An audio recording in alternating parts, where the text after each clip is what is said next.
Netflix saat ini udah menjadi layanan menonton film secara online berlangganan yang luar biasa.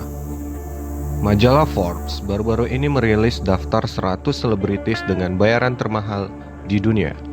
Kali ini, majalah Forbes menyimpulkan sebagian besar penghasilan seleb yang ada di daftar tersebut berasal dari bayaran 3 perusahaan raksasa streaming di dunia. Salah satunya dari Netflix. Namun, tahukah kalian, sebelum menjadi sesukses sekarang ini, Netflix awalnya adalah bisnis jual dan sewa DVD. Netflix adalah salah satu penyedia layanan media streaming digital. Berkantor pusat di Los Gatos, California. Didirikan pada tahun 1997 oleh Reed Hastings dan Mark Randolph di Scott Valley, California. Bisnis utama dari perusahaan ini adalah layanan berlangganan streaming, yang mana ditawarkan secara online dengan beberapa program film dan televisi, termasuk beberapa program yang dibuat oleh Netflix sendiri. Tak banyak orang yang tahu tentang perjalanan keberhasilan Netflix. Bersama CEO-nya Reed Hastings, perusahaan pertama yang didirikan Reed Hastings bukanlah Netflix, melainkan Pure Software. Pria kelahiran Boston tersebut memang memiliki latar belakang ilmu kecerdasan buatan dari gelar masternya di Stanford. Pure Software berdiri pada tahun 1991. Perusahaan tersebut mengembangkan alat debugging untuk para insinyur. Pendapatan terus meningkat, akhirnya Pure Software pun memutuskan go public di tahun 1995. Lalu kemudian diakuisisi oleh Rational Software. Hastings mengantongi uang 750 juta US dollar dari hasil akuisisi tersebut. Dari sanalah sumber modal ia mendirikan Netflix bersama teman-temannya Mark Randolph tahun 1997. Model bisnis awal Netflix adalah penjualan DVD dan rental melalui pengiriman. Setahun berjalan, Hastings mulai meninggalkan bisnis berjualan kaset tersebut dan fokus pada penyewaan kaset DVD saja.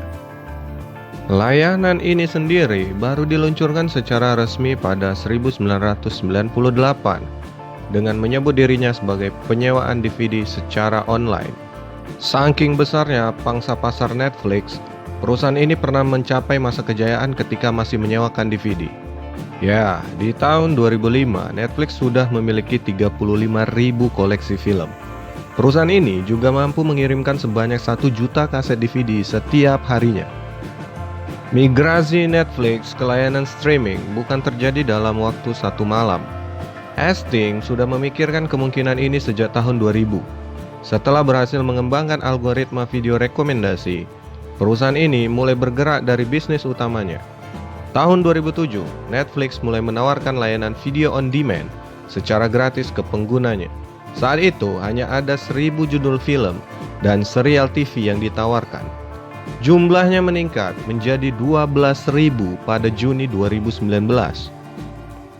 Salah satu kunci kesuksesan Netflix kala itu adalah adanya rekomendasi video yang dikenal dengan Cinematch. Di satu sisi, fitur ini itu memungkinkan pelanggan tetap menggunakan Netflix. Sementara di sisi lain, pelanggan dapat menikmati konten yang sesuai dengan minat mereka.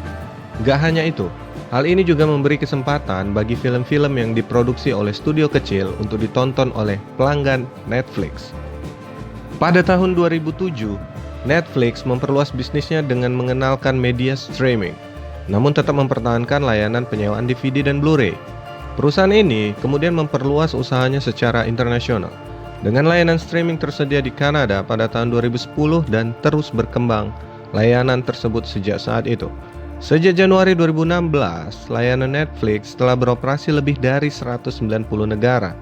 Layanan ini tersedia secara bebas di internet, kecuali di daratan China, Suriah, Republik Crimea, dan Indonesia. Setelah sekian lama menyajikan film karya sineas lainnya, Netflix akhirnya mendistribusikan konten original buatannya. Itu dimulai pada tahun 2013 dengan film pertama berjudul House of Cards. Kemudian, setiap tahun layanan ini meluncurkan konten original.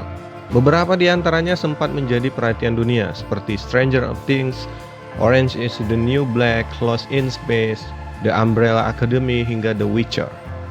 Seiring berjalannya waktu, Netflix berkembang menjadi layanan streaming film yang sangat besar. Perusahaan ini pun melebarkan sayapnya ke beberapa negara, termasuk di Indonesia. Layanan ini tiba di tanah air tahun 2016. Kehadirannya juga sempat membuat gerah beberapa penyedia layanan serupa, misalnya Telkom. Sejak Juli 2018, Netflix memiliki lebih dari 130 juta total pelanggan secara internasional, termasuk 57,38 juta di Amerika sendiri. Upaya mereka adalah untuk memproduksi konten baru, mengamankan hak untuk konten tambahan, dan perbedaan melalui 190 negara telah mengakibatkan perusahaan untuk mengajukan miliaran utang jangka panjang. 21,9 miliar per September 2017, naik dari 16,8 miliar dari tahun sebelumnya, meskipun hanya 6,5 miliar dari ini adalah hutang jangka panjang, sisanya adalah kewajiban hutang jangka panjang. Pada masa pandemi virus corona, Netflix mencatatkan tambahan pengguna yang cukup sangat banyak, dan salah satu konten killer mereka adalah Money Heist atau La Casa de Papel. Gimana? Udah mulai dapat insight untuk menjadi pelanggan Netflix? Jangan lupa klik like, comment, share, and subscribe. Dan jangan lupa hidupkan lonceng notifikasi agar kamu dapat info-info terbaru dari Legal Business yang akan ceritain tentang bisnis tentunya.